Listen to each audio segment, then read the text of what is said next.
বাড়িতে একটু ভালো মন্দ রান্না হয় না।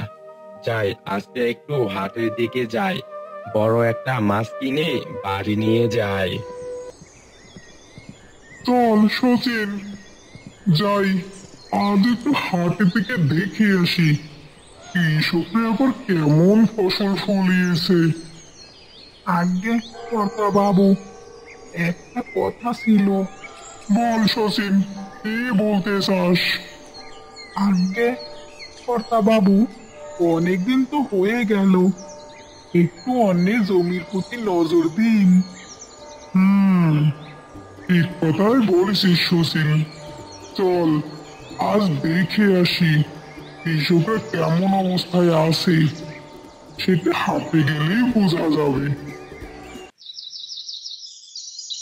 এই যে মাছওয়ালা ভাই, ওই বড় মাছটার দাম কত? দাদা, এই বড় মাছটি নিলে একদম 5 মোহর রাখা যাবে। বলছি একটু কম হয় না? 4 মোহর রাখো। না দাদা, একদম 5 মোহরই রাখা যাবে। ঠিক আছে, দিয়ে দেন, আমি 5 মোহরই দিচ্ছি।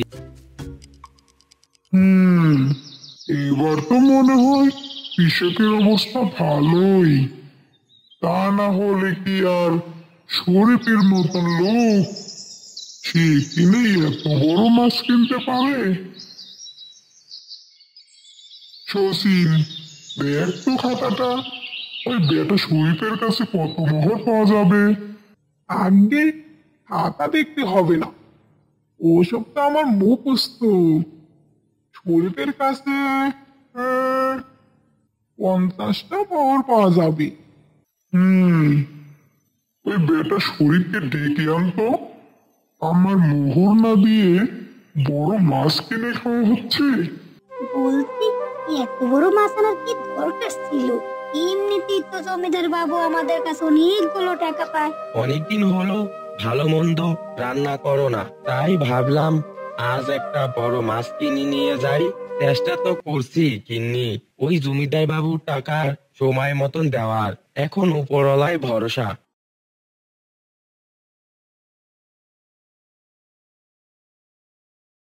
হ্যাঁ গো, আমাদের কলা গাছে অনেকগুলো কলা পেকেছে। তুমি সেগুলো বাজারে বিক্রি করো, তাতে যদি ঘরে কিছু টাকা আসে। শরীফ, ও শরীফ, বাড়ি আসো নাকি? এটা তো জমিদার বাবুর লোকের গলা।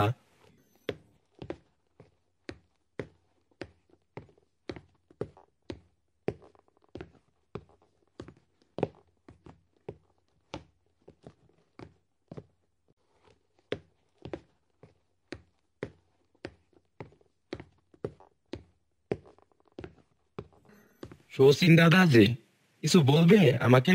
হ্যাঁ, বাবু পাঠিয়েছে, তোমাকে দেখা করতে বলেছে।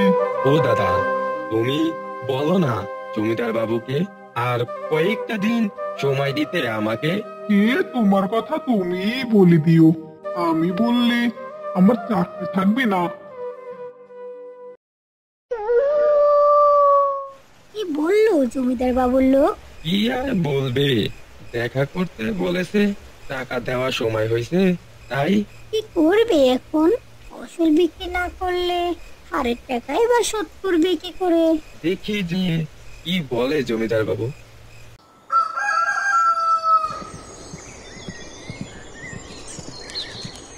সালাম জমিদার বাবু, আমাদের বাড়ির কাছের কলা, তাই আপনার জন্য নিয়ে এসেছি।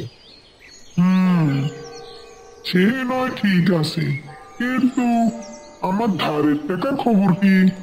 আর কয়েকটা দিন সময় দেন জমিদার বাবু, ফসলগুলো বিক্রি করে আপনার ধারের টাকা শোধ করে দেব। এতদিনে যখন শোধ করতে পারলি না, আর কয়েকদিন সময় নিয়ে কি করবি? তোকে একটা বুদ্ধি দেই, শোন। তোর বাড়ির জমিটা আমাকে দিয়ে দে, অগত কিছু মোহরও দিয়ে দেবো, আর ধারের টাকাও শোধ হয়ে যাবে। না জমিদার বাবু, আমরা কৃষক মানুষ, জমি যদি দিয়ে দিই তাহলে খাবো কি?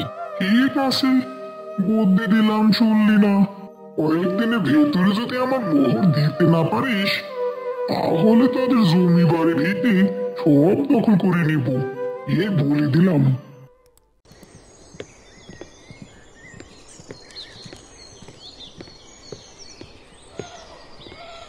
সালাম মাস্টার মশাই। আরে শরীফ, কোথা থেকে আসলে? মাস্টার মশাই, আমাকে জমিদার বাবু ডেকেছিল, তাই জমিদার বাবুর সাথে দেখা করে আসলাম। ওই জমিদার বাবু আবার কেন ডেকেছিল? জমিদার বাবুর মতি গতি তো ভালো লাগছে না। ঠিক কথাই বলেছেন মাস্টার মশাই।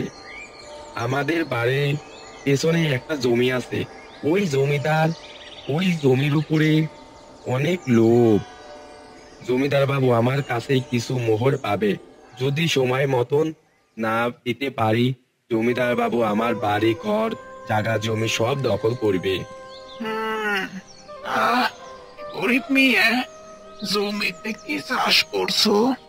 এবার জমিতে কচু শাক চাষ করব, সেই কচু শাক বাজারে বিক্রি করে জমিদার বাবুর মোহর শোধ করে দেব। শরীফ, আমি একটা বুদ্ধি দেই। তোমার কচু শাক মাটির নিচ দিয়ে রসুন আর পেঁয়াজ চাষ করো, আর তুমি যে রসুন আর পেঁয়াজ লাগাবে সে কথা কাউকে বলবে না। ঠিক আছে মাস্টার মশাই, এবার আসি, ওই একটু মাঠে যেতে হবে তো।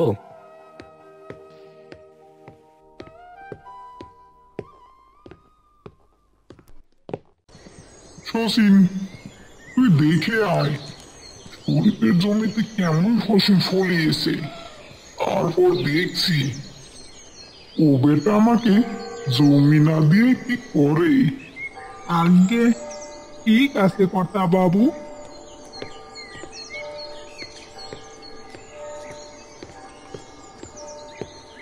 হ্যাঁ গো, বলছি ফসল কবে বিক্রি করবে? ওই জমিদারকে তো টাকা দিতে হবে, তা না হলে তো আবার আমাদের বাড়িঘর সব দখল করবে। হ্যাঁ গিন্নি, ফসল খুব ভালো হয়েছে, দুই একদিনের ভিতরে বাজারে বিক্রি করে দিব। হ্যাঁ গো, আমি একটা কথা বলছিলাম কি, ওই জমিদার বাবুকে একটুও বিশ্বাস করি না।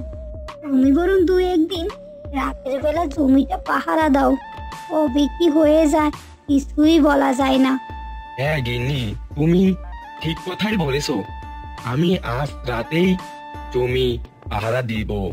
আমি ওই জমিদার বাবুকে বিশ্বাস করি না। আমার খুব ভয় হচ্ছে গো, যদি আমরা জমিদারের টাকা শোধ করতে না পারি তাহলে তো আমরা সব হারাবো। শোনো গিন্নি, যে সৎ পথে চলে তার কোনো ক্ষতি করতে পারে না কেউই।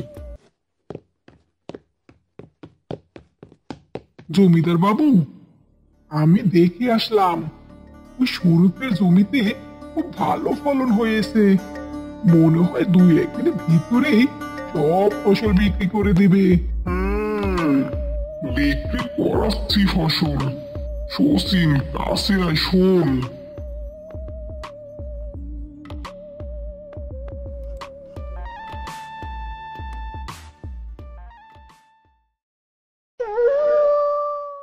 যা যা যা, তোর ওই বেটা শরীফের জমিতে সব ফসল নষ্ট করে দিয়ে আয়।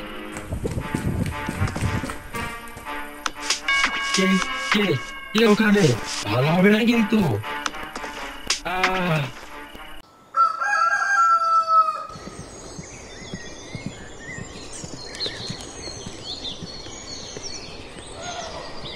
এটা তো শরীফের ক্ষেত মনে হচ্ছে। শরীফই তো পড়ে আছে, গিয়ে দেখি।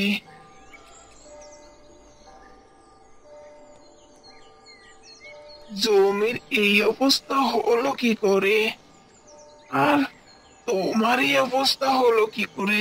আমার কিছু মনে নাই, দুইজন লোক আমার মাথায় আঘাত করে, তারপরে আমি জ্ঞান হারিয়ে ফেলি। জমিদার বাবু, মনে হয় এবার আপনি শরীফের বাড়িঘর সব পেয়েই গেলেন। পাবো না আবার?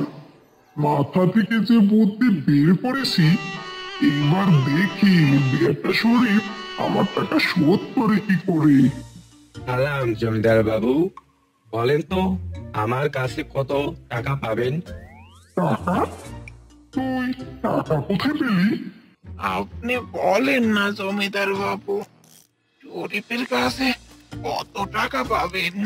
হ্যাঁ, বটে বটে। জসিম, খাতাটা দেখ তো, সুরভের কত টাকা হয়েছে। আগে খাতা দেখতে হবে না, ওসব তো আমার মুখস্থ। সুরভের কাছে 50টা মোহর পাওয়া যাবে। এই নিন জমিদার বাবু, আপনার 50 মোহর। তুই টাকা কোথায় পেলি? কি জমিদার বাবু, ভেবেছিলেন আপনার লোক আমার সব ফসল নষ্ট করে এসেছে? এই মাস্টার মশাইয়ের কথায় আমি মাটির নিচে পেঁয়াজের চাষ করছিলাম। আপনার লোক ফসল তো নষ্ট করেছে ঠিকই, কিন্তু মাটির ওপরের ফসল আর মাটির নিচের ফসল নষ্ট করতে পারে নাই। সেই পেঁয়াজ বাজারে বিক্রি করে আপনার মোহর শোধ করে দিলাম। জমিদার বাবু, আসার সময় থানার বড় বাবুকে বলে আসলাম, সেও কিছুক্ষণের মধ্যে চলে আসবে। জসিম, বলেন কর্তা বাবু। আমার কি হলো?